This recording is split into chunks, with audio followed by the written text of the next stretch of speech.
사랑합니다. 어제는 모두가 기뻐하는 성탄절이었습니다. 행복한 크리스마스 성탄절을 보내셨습니까?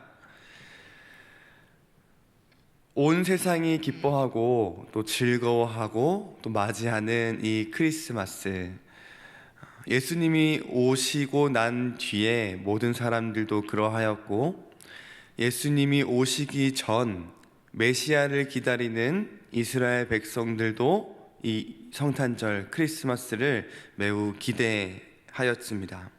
그런데 세상 모두가 기뻐하는 날, 홀로 고민과 근심이 가득한 밤을 보낸 한 사람이 있었죠. 바로 요셉입니다. 어느 날 자신의 약혼녀 마리아가 임신을 하게 된 사실을 발견하게 된 것이죠. 요셉의 입장에서는 약혼녀 마리아가 간음한 것이라고밖에 생각할 수 없었습니다. 왜냐하면 자신과 약혼한 사이였지만 아직 결혼하기 전이었고 동침하기 이전이었기에 그렇게 생각할 수밖에 없었어요.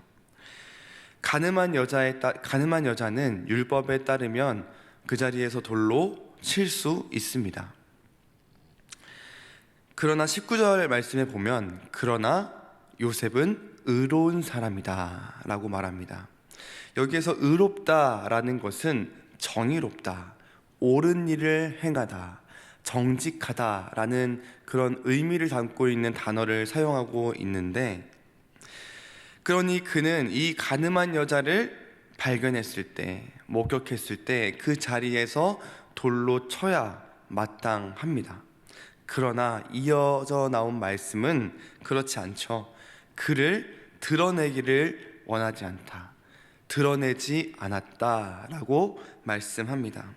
이 말씀을 묵상하는데 읽고 또 읽어도 잘 이해가 되지 않았습니다. 이해가 되지 않아서 원문 말씀도 펴놓고 이게 어떤 말씀일까 연구하고 연구했는데도 잘 이해가 되지 않았어요. 왜냐하면 요셉이, 성경이 평가하기를 요셉은 의로운 사람이다 라고 평가를 합니다. 그런데 이 일을 드러내기를 원하지 않는다 라는 것이 이해가 되지 않았습니다.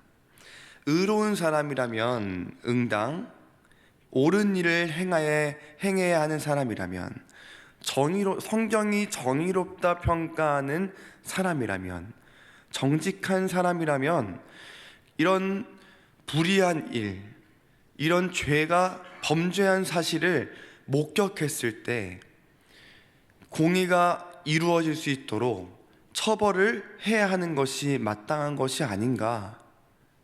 오히려 이 일들을 드러내지 않고 은폐하는 사람을 보고 어떻게 의롭다 할 수 있을까 생각이 되는 것입니다.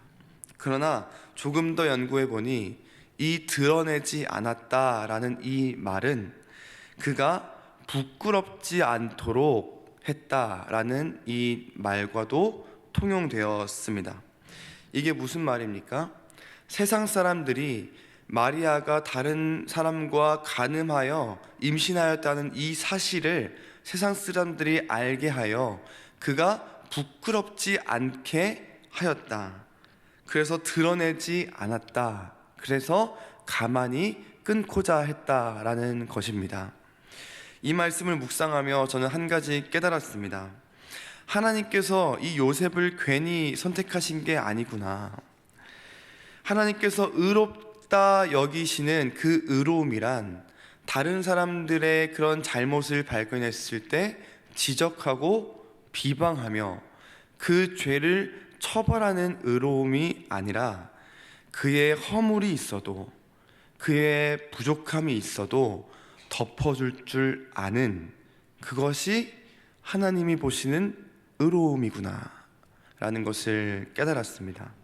이 말씀을 묵상하면서 정말 바라기는, 저도 그렇고 여기 계신 모든 성도님, 그리고 모든 가정과 모든 자녀들, 모든 공동체에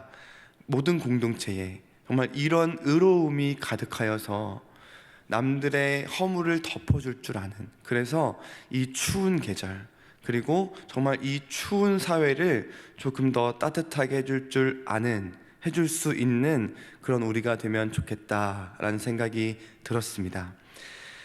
마리아를 가만히 끊고자 할 때 주의 사자가 현몽하죠. 꿈에 나타났습니다. 그래서 20절 중간부터 보면 이렇게 말씀하십니다. 내 안에 데려오기를 무서워 말라. 그에게 잉태된 자는 성령으로 된 것이라. 아들을 낳으리니 이름을 예수라 하라. 이는 그가 자기 백성을 그들의 죄에서 구원할 자이심이라. 그리고 이어서 22절에 보면 이 모든 일이 된 것은 주께서 선지자로 하신 말씀을 이루려 하심인데, 여기서 주께서 선지자로 이제 하신 말씀 중에 특별히 이사야 7장 14절의 말씀을 인용하시면서 이어서 말씀하시죠. 보라, 처녀가 잉태하여 아들을 낳을 것이요 그의 이름을 임마누엘이라 하리라 하셨으니, 이를 번역하면 하나님이 우리와 함께 계시다 함이라.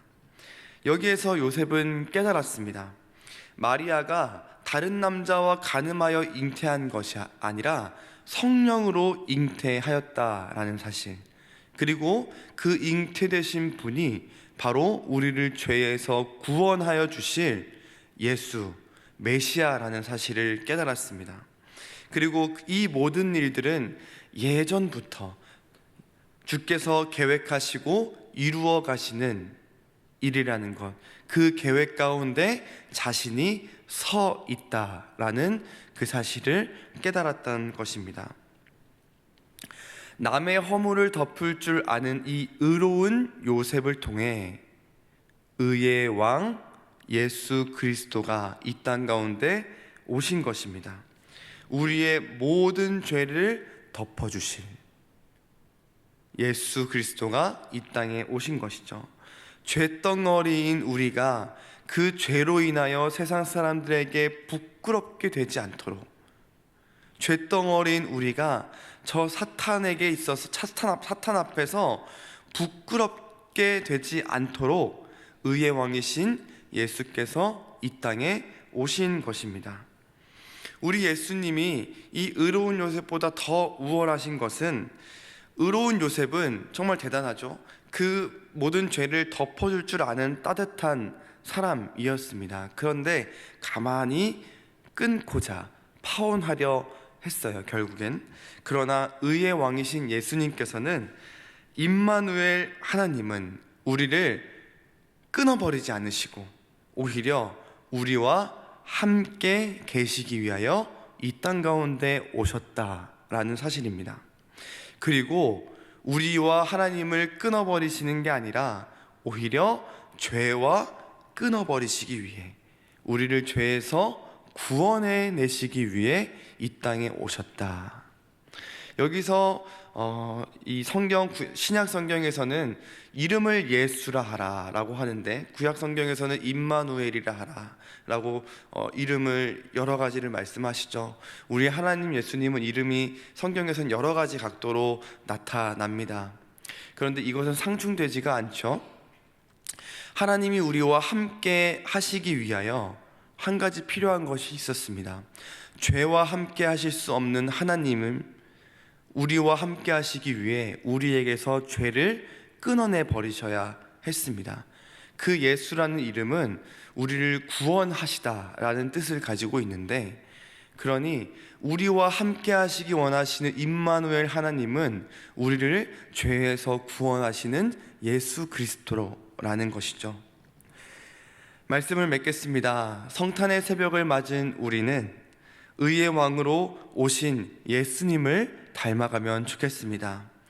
사랑하는 배우자가, 혹은 자녀가, 혹은 지인이, 혹은 우리의 공동체가, 우리의 교회가 우리가 봤을 때 내 눈에는 부족해 보이고 허물이 많아 보여도 죄덩어리인 우리의 죄를 드러내지 않고 부끄럽게 하지 않으시기 위해, 오히려 그 죄를 끊어버리시고 우리와 함께 하시기 위해 이 땅 가운데 오신 예수님처럼 그들의 허물을 덮어줄 줄 아는, 그들의 허물을 위해 기도해 줄 수 있는 우리가 되면 좋겠습니다.